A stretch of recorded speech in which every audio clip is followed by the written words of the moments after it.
Ở đây có một quán phở Hà Nội nấu những cái món ăn Việt Nam các bạn ạ. Và ở quán này thì ngày hôm nay thì đang tuyển Aiva, cho nên là mình đến hỏi để xin làm việc.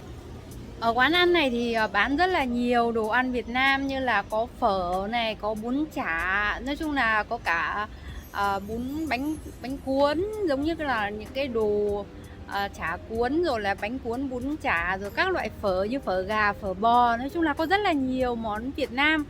Và ngày hôm nay thì quán này thì ở gần nhà mình cũng khá là lâu, mình cũng biết rồi nhưng mà mình chưa đến ăn thử lần nào. Ngày hôm nay thì nghe có một chị ở trong nhóm ở khu mình ở đó thì nói là ở cái quán này có đang tuyển người làm thêm. Một ngày thì làm có 4 tiếng thôi và trả theo lương bộ. Sau khi đến hỏi thì mình không làm được cuối tuần, mà cô thì là muốn có một người làm cả vào ngày chủ nhật nữa, có nghĩa là một tuần chỉ nghỉ vào ngày thứ bảy thôi. Vì vậy là sau khi nói chuyện một hồi thì công việc chủ yếu ở trong làm ở trong bếp, cùng với lại phụ cái ông chủ bà chủ nấu và đưa món ăn cho khách. Ví dụ như là cũng phải đọc tiếng Hàn nhanh này, rồi hiểu những cái món ăn như là bún bò này, rồi là phở gà hay là bún chả là những món nào. Sau khi phụ giúp làm thì có hai cách phục vụ khách, đó là thứ nhất là phục vụ khách trực tiếp ở trong cửa hàng khi mà khách đến ăn, hai là đóng gói và gửi chuyển phát nhanh cho khách hàng. Thì hai cái đó thì đều phải chuẩn bị món ăn này, chuẩn bị những cái đồ ăn kèm hay là rau, cùng với lại phụ giúp chủ nấu nướng rồi là dọn dẹp. Đấy thì là những cái công việc chủ yếu của cái quán này và chủ yêu cầu. Mình thì mình cũng chưa làm việc ở quán phở lần nào, cũng không biết là công việc hay là làm ở trong những nấu những cái món ăn đó thì nó có dễ hay không. Tuy nhiên thì nếu mà làm thử thì chắc là cũng làm được. Tuy nhiên thì mình không thể làm vào ngày chủ nhật, cho nên là bà chủ bây giờ còn đang tìm thêm người, hoặc là nói chung là hỏi thêm một số người, ví dụ như có ai có yêu cầu phù hợp hơn thì có lẽ là họ sẽ nhận người đó. Còn mình thì mình sẽ đợi bà chủ liên lạc. Ví dụ như nếu mà có ok thì bà chủ sẽ liên lạc lại và mình sẽ đi làm. Dù sao thì đi làm ở nhiều chỗ thì cũng khá là vui và trải nghiệm được rất là nhiều những cái kinh nghiệm thú vị. Ngoài ra thì có thể biết thêm nhiều cái món ăn Việt Nam ở Hàn Quốc thì họ nấu theo cách như thế nào và vị có ngon hay không. Lâu lâu mà muốn ăn những cái món ăn quê hương thì có thể ăn ở quán này thì cũng khá là tiện, đúng không ạ? Sáng mình đi làm nông, bây giờ chiều lại đi mua sắm. Tóm lại là giống như là đi ra chợ lượn lượn rồi uống cốc trà sữa. Hôm nay mình có hẹn gặp một cô bạn ở ngoài khu, nói chung là khu chợ ở gần đây, bây giờ đang đi ra. Và ngày hôm nay thì cái cô chủ ở cái quán phở ngày hôm qua mình có đi phỏng vấn ấy, thì cô ấy có gọi điện nói là ngày mai bắt đầu đi làm. Ngày mai bắt đầu đi làm từ 10 giờ làm đến 2 giờ chiều các bạn ạ. Một ngày làm là 4 tiếng và chắc là không có ăn trưa đâu. Và làm 4 tiếng thì giá 1 tiếng là 8.750 won, là chỉ cần cơ bản của nó vẫn chưa được 9.000 đâu các bạn ạ, chưa được 9.000 won 1 tiếng. Và ngày mai thì mình sẽ đi làm thử xem như thế nào. Khi mà đi làm thì phải làm rất là nhanh, rồi phản ứng rất là nhanh, rồi phải đọc tiếng Hàn, rồi phải đóng gói, rồi phải nấu nướng. Tóm lại là mai sẽ đi làm thử, mình cũng không biết là có làm được hay không. Làm thử thì mới biết. Cũng khá là lo lắng các bạn ạ. Mình cũng nói với chồng mình rồi. Chồng thì nói là đi làm nông giúp chồng, rồi là bây giờ dạo này thì đừng có mà nhận làm thêm nữa, rồi đi làm nông giúp chồng.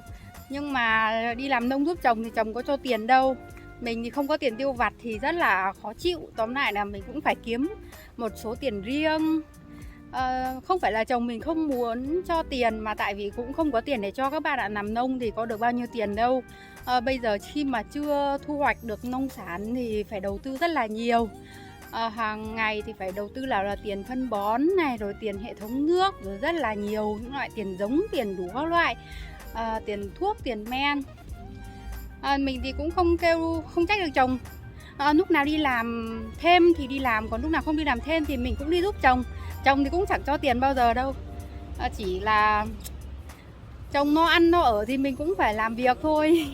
Cái quán ăn lần trước mà mình làm việc ấy, lần trước mình làm ở một cái quán ăn đóng gói thì mình có chia sẻ ở video trước. ở quán ăn đó thì mình đang làm thì tự nhiên bà chủ lại cho hết những người làm thêm ở đấy nghỉ việc, và cũng không có một cái lý do gì thuyết phục cả. Nói chung là bà chỉ nói là những người có hai cô mới đến làm, hai cô người Hàn thì cũng nhiều tuổi rồi, khoảng hơn 40 tuổi rồi, thì có hai cô mới đến làm thì bà chủ cho hai người mình và một chị nữa cũng đang làm Aiva ở đấy, làm thêm ở đấy nghỉ việc. Mình thì cũng không biết lý do tại sao họ cho nghỉ, đang làm bình thường mà tự dưng lại nghỉ. Thế là nghỉ ở đấy thì bắt đầu ở cái quán phở này nó tuyển người, thì bắt đầu mình đến mình phỏng vấn, thì ngày mai mình sẽ đi làm ở quán phở. Tóm lại là làm được nhiều việc, thử nhiều chỗ thì biết được nhiều kinh nghiệm, và nói chung là cuộc sống như thế thì có nghĩa là chắc là thú vị hơn. Mình cũng cảm thấy rất là vui khi mà thử nghiệm và làm rất là nhiều những công việc như vậy. Hôm nay là buổi đầu tiên mà mình đi làm ở quán phở Việt Nam mà của người chủ Hàn Quốc, làm thêm các bạn ạ. Và sau khi làm ngày hôm nay thì mình sẽ review cho các bạn là làm ở quán phở đó thì làm những công việc gì, và công việc thì nó có ok hay không nhé. Và bây giờ mình đang đi làm, cũng khá là hồi hộp, tại vì làm công việc này thì cần phải vận dụng cái khả năng tiếng Hàn rất là cao, phải đọc tiếng Hàn, phải làm nhanh, rồi phải lắng nghe. Nói chung là mình cũng không biết là có làm được hay không. Dù sao thì cũng sẽ cố gắng hết sức. Fighting! Và bây giờ mình đã vào trong quán phở rồi đây. Đây là cảnh quan ở bên trong quán các bạn ạ. Quán thì cũng khá là đẹp và có một cái view ở sân thượng như thế này. Quán rất là thoáng. Quán này là quán mới mở cho nên là mới được 1 năm thôi. Ở bên ngoài thì bà chủ trang trí rất là nhiều những cái cây cảnh và một số những cây hoa đá. Những cái cây cảnh và hoa như thế này thì khiến cho khách đến ăn cảm thấy vui hơn, nhìn cây cảm thấy thân thiện, gần gũi với thiên nhiên và thích quán hơn. Tuy nhiên thì cái quan trọng là khách hàng đến ăn thì đồ ăn cũng phải ngon nữa. Cảnh ở đây thì đây lần đầu tiên mình lên quán, mình ra ngoài mình xem được những cây hoa như thế này, cũng cảm thấy rất là đẹp, rất là thích những cây hoa này các bạn ạ.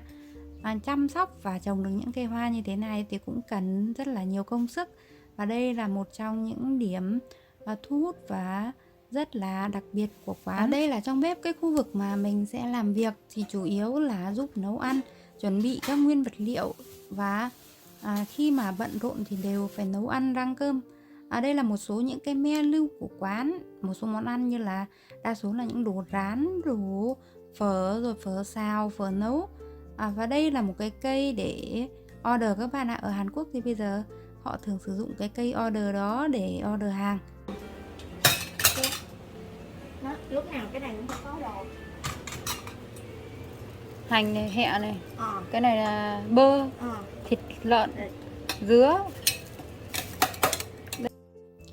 Bạn đang chỉ mình đó là một bạn làm trước, và bạn ấy sẽ nghỉ việc. Vì vậy bây giờ bạn đang dạy lại những cái công việc ở trong bếp cho mình.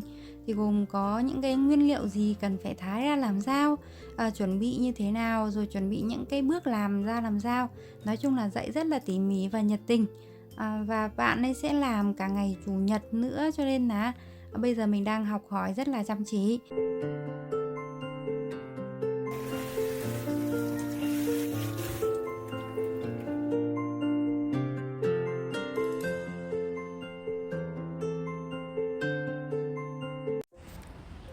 Xin chào tất cả các bạn. Lâu rồi thì hôm nay mình mới có thời gian quay video, tại vì dạo này thì hơi bận.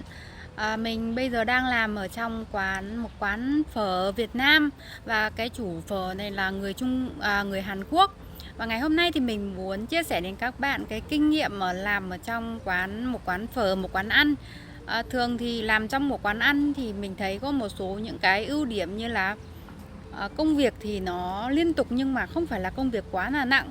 Và đặc biệt là ở cái quán ăn này của mình thì cái độ rửa bát đĩa thì nó ít hơn một chút, tại vì quán thì cũng khách thì cũng bình thường thôi, và đa số là rửa bát đĩa rồi cốc.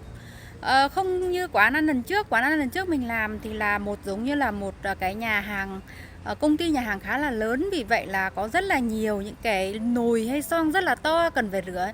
Như thế thì nó hơi nặng một chút. Tuy nhiên thì những cái quán nhà hàng ăn như là phở ấy thì đa số là đồ nó cũng rất là nhẹ nhàng.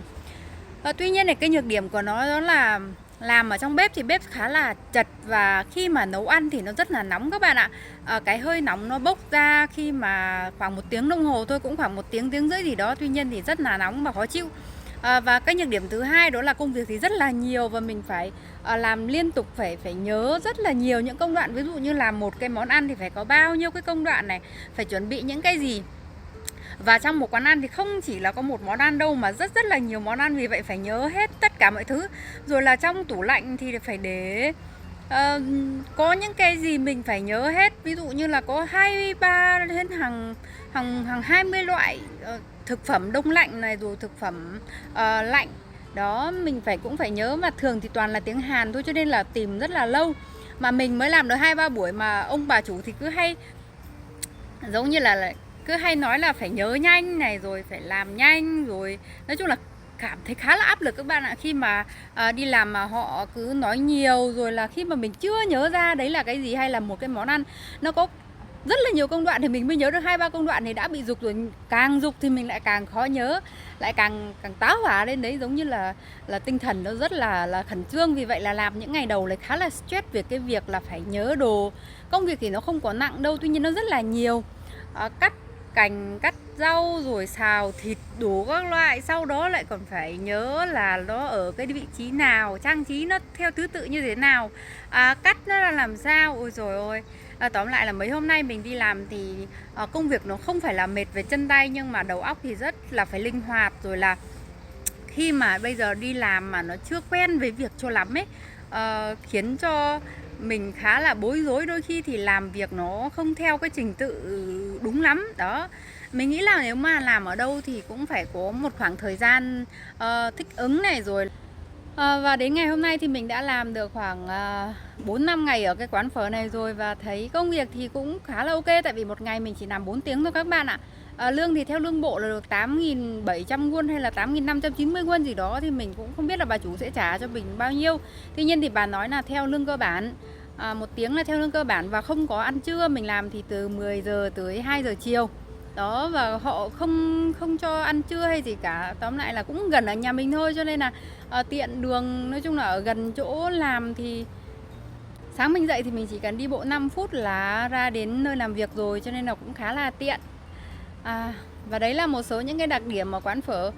Tuy là quán bán đồ Việt Nam, tuy nhiên thì là người Hàn họ bán, chủ người Hàn, cho nên là cái khẩu vị và cái cách làm của họ thì theo khẩu vị của người Hàn, cho nên là mình chưa ăn thử đâu, nhưng mình thấy nó cũng không giống với khẩu vị của người Việt Nam cho lắm. Và ngày hôm nay thì mình đi làm buổi sáng rồi, và bây giờ chiều lại đi ra ngoài đi dạo một chút đây. Chúc các bạn một ngày mới có nhiều niềm vui, và hẹn gặp lại các bạn trong những video tiếp theo. Nhớ đăng ký kênh và like video giúp mình nhé.